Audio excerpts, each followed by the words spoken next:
છો ને તો એ ફરીથી મારે તમારા ટ્રેક ઉપર લાવવાનું છે, કારણ કે રેલગાડી કેટલી પણ ફાસ્ટ જતી હોય પણ પોતાના ટ્રેકમાં જતી હોય ને તો તે સ્થળ ઉપર પહોંચે, બાકી કેટલાને ઘટના સ્થળે મોત થઈ જાય. આડીઅવળી થાય તો શું થાય? એટલે તમારું ટ્રેક વિખાય નહીં, ક્યાંક વિખાઈ ગયો હોય તો ફરીથી આપણે એને ઠેકાણે લાવશું. અને અંતમાં આપણે પ્રશ્નોત્તરીય કરશું. બેન બોલ્યા એમાં તમને કોઈ એવો સવાલ લાગતો હોય કે જે તમે પૂછી શકો તો એ આપણે કરશું. પણ સૌથી પહેલાં વાત કે સમાજની અંદર, ઘર પરિવારની અંદર સંગઠન હોવું ને એ બહુ મહત્વની વાત છે. ઘરની અંદર તમે 15 જણા રહેતા હોય પણ 15 જે રીત રિવાજ અને વિચારો હોય એ જુદા જુદા હોય. એક સંસ્થા હોય ને, એક સંસ્થાની અંદર તમે જુઓ કે આખી સંસ્થા ઊભી કરી હોય ને એને નીચેના જેટલા પણ પાયા હોય ને એ પાયા એક જ સરખા હોય તો જ એ ભાર સહન કરી શકે. એક પાયો લાંબો ને એક પાયો ટૂંકો હોય, એક પાયો એમ કે ત્રાસુમાં રહેવું છે તો ન થાય ને. એટલે કોઈ પણ પરિવારને સદ્ધર બનાવવો હોય, એના વિશ્વના ઉપર ડંકો વગાડવો હોય તમારે, તો ઘર પરિવાર અને જે સમાજ છે ને એની વચ્ચે સંગઠન છે ને એ બહુ મહત્વની વાત છે. મારે રામાયણની એક મજાની વાત કરવી છે. રામ ને રાવણ જ્યારે યુદ્ધ કરતા હતા ને ત્યારે બન્યું એવું કે રામે સતત ઘણા બધા દિવસો સુધી રાવણની સાથે યુદ્ધ કર્યું, પણ બન્યું નહીં કે રાવણને એક પણ જાતની ક્ષતિ થાય. એટલા માટે રાવણને પોતાને સર્વોપરી માનતો હતો ને એમ કહેતો હતો કે એ વનવાસી તું કંઈ કરી ન શકે, એટલે એ શ્રીરામને વનવાસી શબ્દથી બોલાવતો હતો. પછી ભગવાન શ્રી રામે 1 2 3 4 5 25 કેટલા અંદાજે કોઈની અહીંયા કોઈ બેઠું છે એવું કોઈને ખબર છે કે શ્રી રામ ભગવાને રાવણની નાભીમાં કેટલામું બાણ માર્યું હતું? હા, ત્યાં જ આપણી તકલીફ છે. આપણે 8મું 10મું માંડ પૂરું થાય, એનાથી આગળ આપણે જતા જ નથી. ભગવાન શ્રી રામે 31મું બાણ માર્યું હતું. આ પરફેક્ટ યાદ રાખજો. બની શકે યુપીએસસી જીપીએસસી સવાલમાં તે પૂછાય છે અને આપણે ત્યાં સુધી જવાનું છે. આપણે 10માં 12માં અટકીને જ જવાનું. એ તો હું લઈ જઈશ ધીમે ધીમે. હું એવું લાગશે તો હું 6 મહિને પાછી સાહેબ અહીં આટો મારતી રહીશ. મને લાગે કે હું અહીં કહીને ગઈ હતી ને તો એ પાછું પાથિયા તેલ નખાણું ઘસીને નીચે નીતરી નથી ગયું. શ્રી રામ ભગવાન રાવણનું યુદ્ધ ચાલતું હતું. 31મું નાભીમાં બાણ માર્યો અને રાવણ એમ કહેવાય કે જામનગરનો જેમ કરવો પડે ને એમ પડી ગયો, ખખડ ધજાનંદની જેમ, અને નીચેથી બોલ્યો કે હે રામ, હે ભગવાન. અત્યાર સુધી જેને વનવાસી કહેતો હતો અત્યારે ભગવાન શ્રી રામ એવું કહે છે કે મારે તમને એક સવાલ પૂછવો છે.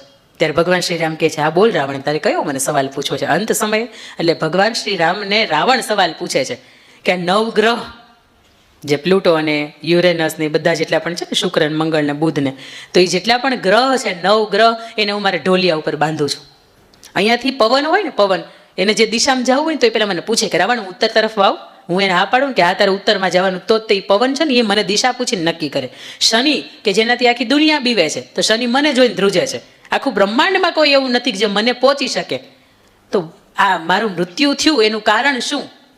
ત્યારે ભગવાન શ્રીરામે ખૂબ સરસ મજાનો જવાબ આપ્યો હતો કે જીતવું હોય ને તો ભાઈઓ છે ને એનું ભેગા રહેવું બહુ જરૂરી છે.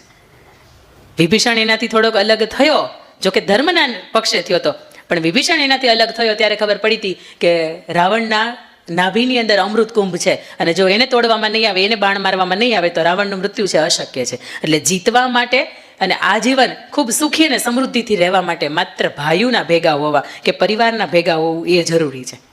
અને આ સરસ મજાનો અહીંયા સમાજ બેઠો છે ત્યારે ખાસ મારે એમના જ સમાજની 2 મજાની વાત કે જ્યારે મને ખબર પડી કે ખારવા સમાજ એટલે કેવી ખમીરી, અને ખમીરીને ખુમારી માટે આ વખણાતો આ સમાજ છે. કારણ કે દરિયાની સામે બાથ ભેળવી એટલે કંઈ સહેલી વાત નથી. મારી જવાન કોઈ મૂકે તો તરતાય ન આવડે, ગોઠણ સુધી માંડ પાણી પલાળે ત્યાં પાછા ભાગી જાય. એટલે દરેક વસ્તુ છે ભગવાને દરેકની અંદર નથી આપી. પણ આ સમાજની જ્યારે ખુમારની વાતો મારે 2 કેવી છે આપણે ત્યારે કે ઓડિશાની અંદર કે જ્યારે આપણને આઝાદી નહોતી મળી, અને આઝાદી મેળવવા માટે તો ઘણા લોકોએ, ભગતસિંહ, રાજ્યગુરુ, સુખદેવ, ખૂબ લોકોએ પોતાના જીવન છે કુરબાન કર્યા હતા. ત્યારે આઝાદી મળી છે અને એનું આપણે 76મું વર્ષ છે ઉજવી રહ્યા છીએ. ત્યારે જ્યારે આઝાદી નહોતી મળી એ પહેલાં ઓડિશાની અંદર અંગ્રેજોનું શાસન હતું અને ઓડિશાની હિંગોળા એક નદી છે. હું છેલ્લે પૂછીશ આ બધા સવાલ, મને ખબર પડી જાય ઓડિશામાં કઈ નદી હતી એમ. ઓડિશાની અંદર હિંગોળા નદી છે અને નદીની અંદર 12 વર્ષનો બાજીરાવ નામનો એક ખારવા સમાજનો દીકરો નાવડું લઈને ત્યાં રહે અને લોકોને નાવડાની અંદર બેસાડે અને નદી પાર કરાવવાનું કામ કરે. 12 વર્ષનો દીકરો પોતાના 2 5 8 10 12 વર્ષના મિત્રો હતા અને એમની સાથે બેઠો હતો. ઓડિશાની અંદર એક નાનકડું ગામ હતું કે એની અંદર અંગ્રેજો ખૂબ અત્યાચાર કરે, પણ ગામ આખું એક થઈ ગયું, ગામ આખું સંપી ગયું અને નક્કી કર્યું કે કોઈ પણ સંજોગોની અંદર આ અંગ્રેજો છે આપણે એને સામે પથ્થરમારો કરીએ, સામે આપણે મારીએ એટલે અહીંથી અંગ્રેજો ભાગી જાય. બન્યું એવું કે અંગ્રેજોની સંખ્યા ત્યારે અંગ્રેજ પોલીસની સંખ્યા 8-10 જણાની ટુકડી હતી અને આખા ગામે પથ્થરમારો કર્યો એટલે અંગ્રેજોને ભાગવું પડ્યું. જોયું કે આગળ તો નદી છે, નદીની અંદર તો અંગ્રેજોને માર જેવા તરતા આવડે નહીં કંઈ. પછી પેલાને કહ્યું બાજીરાવને, ખારવા સમાજનો 12 વર્ષના દીકરાને કે ઊભો રાખ, અમને બેસાડ અને સામેની બાજુ લઈ જા એટલે ત્યારે એ દીકરાએ એવું કીધું હતું કે હું ખારવા સમાજનો હિન્દુસ્તાનનો દીકરો છું, બેહવા નહીં દઉં, પગે મૂકવા નહીં દઉં. ત્યારે અંગ્રેજોને એવું લાગ્યું હતું કે આવી કઈ હિંમત થોડી હશે, આવી તારી હિંમત. એટલે એમ કરીને પોતાને રિવોલ્વર કાઢી અને દીકરાને 1, 2 ને 3 બંદૂક મારી, પણ એ દીકરાના હાથની અંદર તીક્ષ્ણ હથિયાર હતું કે હથિયારથી પોતે નાવડું જે હતું બાંધેલું એનાથી કાપી નાખ્યું અને પોતે નાવડું લઈને સસડાટ કરતો નદી અંદર વયો ગયો. જાતે જાતે કહેતો ગયો, મરી જાઓ, બાકી તને બેહવા તો ન જ દો. આ ખુમારી છે. આ 12 વર્ષના દીકરા આપણા સમાજમાંથી આ ગૌરવ લેવાની વાત છે. એક વખત વધાવો તો ખરા. એ પરિવાર જ્યાં પણ હશે ને તો એને એમ થશે કે ક્યાંક 12 વર્ષનો એ દીકરાએ જે શહીદી આપી, જે કુરબાની આપી, અને એ આપણને શીખવાડે છે કે આપણી અંદરની ખુમારી કેવી હોય. આ તો કોક આપણને એમ કે હું તને માર નાખે આમ કર, તો આપણે હા કે તું મને મારતો નહીં, હું આ કરવા તૈયાર છું. એટલે કે જે તમારું ધ્યેય છે, જે તમારું નક્કી કર્યું છે, એનાથી તમે વિચલિત ન થાવ. અને એનીથી બીજી એક મારે વાત કરવી છે કે જ્યારે ઝવેરચંદ મેઘાણી, આપણે રાષ્ટ્રીય શાયર, કદાચ તમે ઓછા વાંચ્યા હશે, મેં ખૂબ વાંચ્યા છે. ગીર પંથકની એણે ખૂબ મજાની સૌરાષ્ટ્રની રસદાર વાતો લખી છે. ઝવેરચંદ મેઘાણીને જ્યારે કોઈ એવું કહેતું ને કે અહીંયા કોઈ વ્યક્તિ દરિયાના ગીત લખે છે, અથવા તો કોઈ દરિયાના ગીત ગાય છે, કોઈ બાય અથવા તો કોઈ બા કોઈ ગાય છે, તો ઝવેરચંદ મેઘાણી ત્યાં પહોંચી જતા અને લખતા પોતે. કારણ કે પોતાને એટલો શોખ હતો, પોતે જે સાહિત્ય સમાજને, લોક સાહિત્યને આપીને ગયા છે, તો એનું કારણ એ હતું કે પોતે ભયમાં છે. એક વખત એવું બન્યું કે દરિયા કિનારે ગયા ને એને કોકે ભાડ આપી કે અહીંયા એક બા છે ને એ સરસ મજાના દરિયાના ગીત ગાય છે, મેઘાણી સાહેબ તમારે લખવા હોય તો હાલો હું તમને ત્યાં લઈ જાઉં. એટલે એ બાની પાસે ગયું અને બાને કહ્યું કે બા તમે દરિયાના ગીત ગાઓ છો? તો કે હા. એટલે કે એકાદું 2 મને ગાઈને સંભળાવો હતો. આ દરિયાનું ગીત હવે જે હું તમને સંભળાવું ને એ મેં લખ્યું છે, એ 2 જ લીટી મેં લખીશ, પણ મેં લખી છે.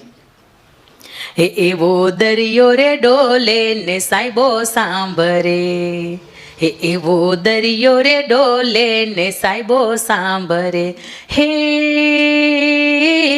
સાંભરે સાંભરે સાંભરે સાંભરે સૈયરનો સંગદાથ રે, ઓ સૈયર મોરી દરિયો રે ડોલે ને સાહેબો સાંભરે. આ કે નવોઢાની કથા છે.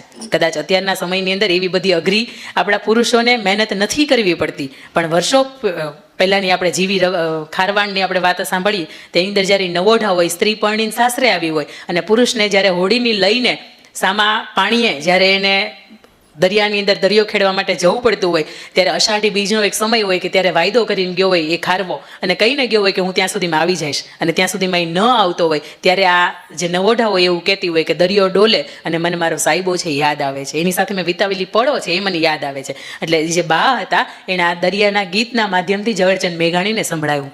પણ એ 2-4 દરિયાના ગીત પૂરા કર્યા અને ત્રીજું દરિયાનું જે ગીત ગાતા હતા એની અંદર એણે એવી વાત કરી કે હું તને નહીં જવા દઉં દરિયો ખેડવા, હું અહીંયા લોટ દળીને પણ તને ખવડાવીશ, પણ મારે તને દરિયો ખેડવા માટે નહીં જવા દઉં. અને એમ કરીને રડી પડ્યા. એટલે ઝવેરચંદ મેઘાણીએ બાને પૂછ્યું કે બા દીકરાની યાદ આવી ગઈ? એટલે એ બાએ કહ્યું કે હા બેટા, હા દીકરાની યાદ આવી ગઈ, પણ હવે હું નહીં રડું. એટલે ત્યારે ઝવેરચંદ મેઘાણી ના પાડે છે કે નહીં, હવે તમે ન ગાઓ. તમારા દીકરાને શું થયું, કેમ કરતા એમનું મૃત્યુ થયું, કેમ કરતા દરિયાદેવ છે ભરખી ગયા? ત્યારે બાએ મજાનો જવાબ આપ્યો હતો કે મહુવાના એક શેઠ હતા અને એનું દરિયાનું વાણ લઈને મારો દીકરો આવતો હતો અને રસ્તામાં તોફાન ઉપડ્યું અને નાવ ડૂબી ગયું અને એની અંદર મારો દીકરો છે એ પણ હોમાઈ ગયો. ત્યારે ઝવેરચંદ મેઘાણીએ પૂછ્યું છું કે બા તો તમે એની સામે વળતર ન માંગ્યું, શેઠની સામે વળતર ન માંગ્યું? ત્યારે બાએ પણ બહુ મજાનો ખમીરવાળો જવાબ આપ્યો હતો કે એણે લાખોનું કરોડોનું વાણ હતું એ મારા દીકરાના વિશ્વાસથી આપી દીધું હતું અને મારો દીકરો કદાચ હવે ડૂબી ગયો તો સાથે નાવે ડૂબ્યું છે, વહાણે ડૂબ્યું છે, તો હું કયા મોઢે એની પાસે વળતર માંગવા જાઉં? આ કેવી ખુમારીની વાત છે. તમને તાલી પડવા જેવું નથી લાગતું? સમજાણી કે સમજાણી જ નહીં? સમજાણી? હું બોલું છું, ભાષા સમજાય છે? હા, તો આપણે આગળ વધારીએ. એટલે આવો 12 વર્ષનો દીકરો કે જે સમાજ માટે ખપી જતો હોય, આવા ડોશી કે જે વર્ષોથી એની પાસે કોઈ નથી રોજી રોટી કમાવા વાળું, કદાચ માંગી શકે એવો વળતર કે મારો દીકરો વયો ગયો તો એની પાછળ મને વળતર આપો. અત્યારે એક નાનકડો એવો કદાચ ફૌજી કે જવાન હોય, એનું પણ દેહાંત થતું હોય, કોઈ કાળો એ શહીદ થતો હોય, તો એનું પણ વળતર ભારત સરકાર છે એ આપતી હોય. તો આ ડોશીમાને જ્યારે કહ્યું કે તમે વળતર માંગવા ન જાઓ, ત્યારે પણ એ ડોશીએ ખૂબ સરસ મજાની ખુમારી છે એ દર્શાવી હતી. પણ એનાથી મજાની વાત કે અહીંયા મા અને દીકરીનું ખાસ હવે આપણું મેં શરૂઆતમાં બાંધ્યું કે જેના લીધે તમારું ધ્યાન અહીંયા મારા તરફ એટ્રેક્ટ થાય, લગભગ થાય જ કે એટલે જ કાળા કલરના પહેરીને આવું કે તમને એમ થાય કે અહીંયા જ જોવું છે હવે એમ. ખાસ અહીંયા મા અને દીકરીને મેં જ્યારે બેસાડી છે અને લગભગ બધા પાસે જ બેઠા છો, કોઈ આગળ પાછળ નથી બેઠું ને, એટલે અવ્યવસ્થા થોડીક સર્જાણી હતી ને એનું કારણ એ હતું કે આજ સુધી કદી આપણે મમ્મી પાસે બેઠા જ નથી. અત્યાર સુધી આપણે બેનપણીઓ એની સાથે બેઠા હોય, પાડોશી હોય તો એની સાથે બેઠા હોય, અથવા તો જેની હારે આપણે આવ્યા હોય તેની હારે બેઠા હોય, કોઈ ન હોય તો બાજુના ક્લાસમાં ભણતી હોય એની હારે આપણે બેઠા હોય, પણ આપણે મમ્મીને હારે આપણે બેસવું છે એટલો બધો આપણું તાત્પર્ય સભર નથી લાગતું. પણ મા પાસે મેં ખાસ તમને એટલા માટે બેસાડ્યા છે. ઘણી વખત દીકરા કે દીકરી હોય ને એ થોડીક એવી રોટલી દાજી ગઈ હોય ને તો એમ કે તને ખબર નથી પડતી રોટલી દાજી ગઈ છે. હમણાં ભાઈએ વાત કરી હતી કે અંકિતાબેનના 2 વાર્તાઓ એવી છે કે જેના ઉપર અભણ અને વૃક્ષાપોથી જુએ વીરની વાટ એની ઉપર મૂવી બનાવ્યા નથી પણ ઓટોમેટિક બન્યા છે. વાર્તા દિગ્દર્શકને એટલી ગમી ને એની ઉપરથી વાર્તા ઉપરથી મૂવી બનાવ્યા. પણ ખાસ હવે અહીંયા આપણી પાસે છે નહીં. તમારી પાસે જ્યારે હું અહીંયા આપતી જઈશ તમારી પાસે જ્યારે પણ સ્ક્રીન હોય ને ત્યારે જોજો કે એમાં અભણ 3 મિનિટની એક શોર્ટ એક વાર્તા છે. તો આપણે જાણે અજાણે કહી દીધું છે આપણા મમ્મીને દીકરા તરીકે. કેટલી માતાઓ એવી છે જેને ખરેખર એના જીવનની અંદર એ શબ્દ સાહેબ ખબર ન પડે તું બોલમાં તું તો અભણ છો એમ. સાચું બોલો, કેટલી માતાઓ એવું છે મને ખબર પડે આ વસ્તુ છે જ. એ દરેક સમાજની અંદર હું જાઉં આપું છું ને તો દરેક માતા મને એવું કે મારા દીકરા અત્યારે એટલું બધું એની માટે મારે એક મજાની કવિતા આપની સમક્ષ પ્રસ્તુત કરવી છે કે તે ત્રાડ પાડી હતી કે રોટલી 2 બાજુથી સહેજ દાજી હતી.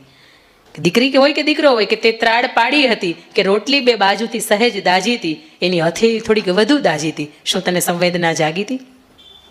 કાળ હતો તારી સામે ત્યારે તને તેડી કાખમાં એ ભાગી હતી અને એકલા હાથે ઉછાર્યા છે તમને ક્યાં એણે કદી પરવાનગી એ કોઈની માંગી હતી. પડતા તમે બાળપણે બીમાર તો સવારો સવાર એ જાગી હતી અને લાખો કમાશો તમે તેમ છતાંય તેણે એની મજૂરી ક્યાં કદી માંગી હતી. સમજવું મળે જીવન સાથી તમને એના માટે એ પથ્થર નહીં પગે લાગી હતી. ઘણી માતાઓ છે મને ખબર છે પગ પાડાય તે ચપ્પલ નહીં પહેરું જ્યાં સુધી મારે ઘેર સંતાનનો જન્મ નહીં થાય ને ત્યાં સુધી, કારણ કે આ માનવ પ્રેમ છે. સમજવું મળે જીવન સાથી તમને એના માટે એ પથ્થર નહીં પગે લાગી હતી. તમારી ખુશીઓ માટે તો એણે પોતાની ખુશીઓને ત્યાગી હતી. અન્યાય થતો તમારી સામે ત્યારે દુનિયાની સાથે બાજી હતી. મારી વાલી દીકરીઓ એ માં હતી. શું તમને ભગવાન સમી લાગી હતી? આ માં છે ને એ ખરેખર જીવતું અને જાગતું ભગવાન જેવું સ્વરૂપ છે. અને એક મજાની મારે વાત તમને કહી. એક 5 વર્ષનું બાળક એને ઘરની અંદર સૂતું હતું. માં દીકરો બેકલા રહે, એના પપ્પાની હયાતી હતી નહીં અને એ દીકરો 5 વર્ષનો હતો અને સૂતો હતો. એટલે એણે જોયું કે રાત્રે કોઈ એની બાજુમાં આવીને ઊભું છે. દીકરાની ઊંઘ ઉડી ગઈ ને એણે જોયું તો કોઈ રાજાના પોશાકની અંદર 2 વ્યક્તિઓ ઊભા છે. એને પૂછે છે દીકરો કે તમે કોણ છો? એટલે પેલા બંને વ્યક્તિ એવું કહે છે કે અમે યમના દૂત છીએ. દીકરો તો ડરી જાય, તમે શા માટે અહીંયા આવ્યા છો? એટલે કે તારી માતાનો અમે જીવ લેવા માટે આવ્યા છીએ. તો કે તમારે તો જીવ લેવાનું જ કામ છે ને, તમે મારો જીવ લઈ જાઓ પણ મારી માતાનો તમે ન લઈ જાઓ. મને મારી માતા એવી ક્યાંથી મળવા જશે? મને એવી ક્યારે મારી માતા મળશે કે જે મારા માટે માત્ર જીવતી, મારા પપ્પાની હયાતી નથી, મને મૂછાળી માં થઈને ઉછેરે છે. ત્યારે પેલા બંને જે યમના દૂત હોય ને એવું કહે છે કે ખરેખર અમે જીવ તારી માતાનો જ લેવા માટે આવ્યા હતા.